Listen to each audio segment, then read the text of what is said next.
ఒకప్పుడు నేను కూడా మోకాళ్ళు నడుము నొప్పులతో బాధపడేదాన్ని. కానీ ఇప్పుడు కాదు. ఎటువంటి ఆపరేషన్ లేకుండా లేటెస్ట్ టెక్నాలజీతో చిన్న ఇంజెక్షన్ తో నన్ను పూర్తి ఆరోగ్యవంతురాలను చేశారు. Elite spine and pain management centre, Manikonda, Dilsukh Nagar.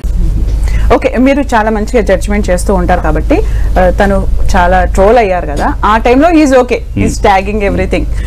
మీరు ఏం అబ్జర్వ్ చేశారు అంటే లైక్ ఎందుకు ట్రోల్ అయ్యాడు, నిజంగానే ఏమన్నా? అది నేను చెప్పాను కదా, ట్రోలర్స్ అనేవాళ్ళు ఉన్నది ట్రోల్ చేయడానికే. మీరు వాళ్ళ ముందు ఏ ఐటమ్ అయినా పెట్టండి, దాంట్లో వెతుకుతారండి. అంటే వాళ్ళకి కావాల్సిన కంటెంట్ ఎత్తుక్కుంటారు. వి డోంట్ నో హీ, మాకు తెలిసింది అక్కడ తన బాడీ లాంగ్వేజ్ ఒకటి తెలుసు. మీరు అబ్జర్వ్ చిన్న ఉన్నప్పటి నుంచి చేస్తున్నారు కాబట్టి ఎందుకు ఆ టైంలో అలా బాడీ లాంగ్వేజ్ లైక్ అంటే వాడు అలాగే నిలబడతాడు. వాడికి లోపల చెప్పాడు కదా ఎన్నో ఫీలింగ్స్ ఉన్నాయి.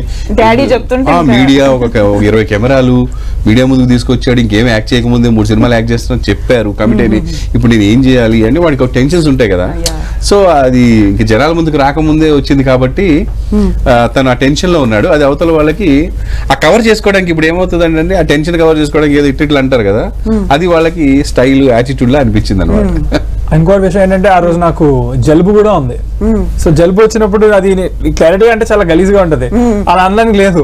సో నేను అది ఏదో నా పాటలు పడుతున్నా ఇట్లా అనుకుని కవర్ చేయడానికి, అది కూడా స్టైల్ గా అనిపిస్తుంది. మహేష్ బాబు గారు పోకిర్లో అన్నట్టు అన్నాడు వీడు అన్నట్టుగా వాళ్ళ ఫీలింగ్. ఓకే, సినిమాలో అయితే పవన్ కళ్యాణ్ ఫ్యాన్ మీరు చెప్పినట్టు అందరు టార్గెట్ అన్నారు.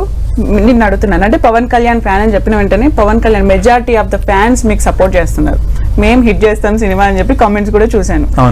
రియల్ గా మీరు రియల్ లైఫ్ లో ఎవరు ఫ్యాన్? నేను రియల్ లైఫ్ లో నేను ప్రతి సినిమా చూసిన ప్రతి సినిమాలో ఆ హీరో హార్డ్ వర్క్ నాకు కనిపిస్తూ ఉంటుంది. సో నేను ఒకరిని ఫేవరెట్ అని అనుకోలేను ఎందుకంటే నేను కూడా హీరోగా వస్తున్నా కాబట్టి నాకు ఆ కష్టం కనబడుతుంది. ఒక్కొక్కరికి ఒక్కొక్క ఫీచర్ ఉంటుంది నాకు గ్రాప్ చేయడానికి. ఇప్పుడు ప్రభాస్ గారు ఉన్నారు, ఆయన హైట్ నా హైట్ 6'2", ఇద్దరిది సేమ్ హైట్.